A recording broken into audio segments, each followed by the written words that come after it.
Okay, I'm Joe Fletcher, and this is my garden. 4 kinds of squash. I have winter squashes here. These 2 are winter squash. I have 3 zucchini, or green squash. And then over here I have 2 kinds of yellow squash, either banana squash or yellow squash. And over here, the okra is starting to grow. The tomatoes over there, 3 kinds of tomatoes. There are large tomatoes on the end there.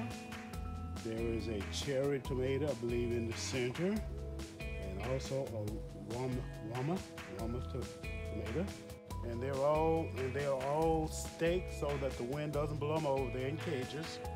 As well as being in the cages, they have stakes that are driven in the ground because I had them blow over one time. And once they blow over, it's very difficult to get them standing again. Is this a new cage technique for you?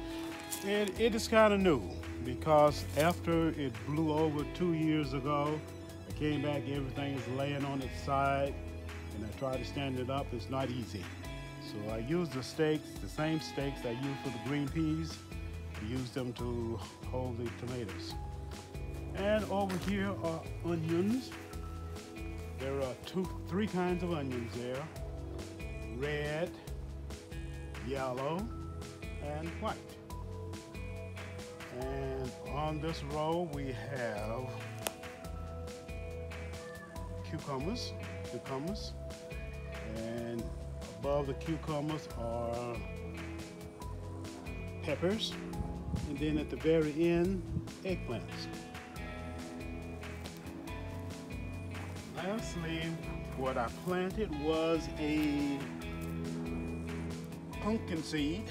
It hasn't germinated yet, but hopefully it'll have time enough to be ready by October. What do you use the mat here for?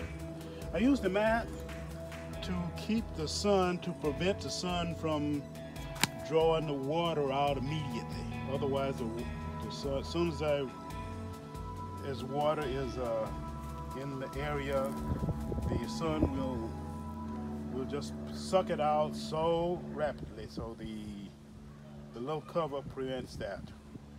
Over here we have a couple of sweet potatoes.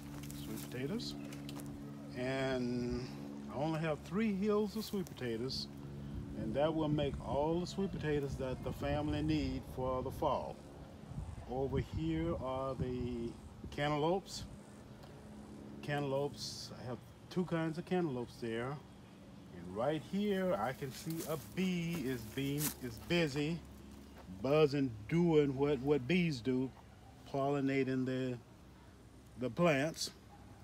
Yesterday there was a bumblebee over in the squash, and he's the one that's supposed to not be able to fly, but it can. And when it goes into the flower, it just lets go and just kind of tumbles into the flower part, and then when it gets ready to leave, it gets to its feet and somehow flies its big body airborne again and go to the next, onto the next plant, sometime competing with the bees. And what kind of bug, you're talking about what kind of beetle, or you said a bumblebee? Bumblebee. Bumblebee competes with the bees. He competes with the bees. He does pollinations as well, but they don't like each other. And you could tell they get in each other's way. But I often only see 1 bumblebee out here at a time. But I see lots of bees. In some parts of the country, like where my sister lives, they don't have bees. They don't have a lot of bees. And so she has to do a lot of hand pollination. But here, I don't have that problem. I have plenty of bees. But you don't cultivate any bees, though? I don't cultivate any bees. I think they like they like the big blossoms of the squash. And of course, if I should have difficulty attracting bees, I do have a lavender plant here that's supposed to be a great attraction for bees. And this is the lavender plant right there. Yeah, I hear a lot of people do that, planting friendly plants that bring the bees over, like marigolds and things. And that's about it. Okay, I'm Joe Fletcher, and this is my garden.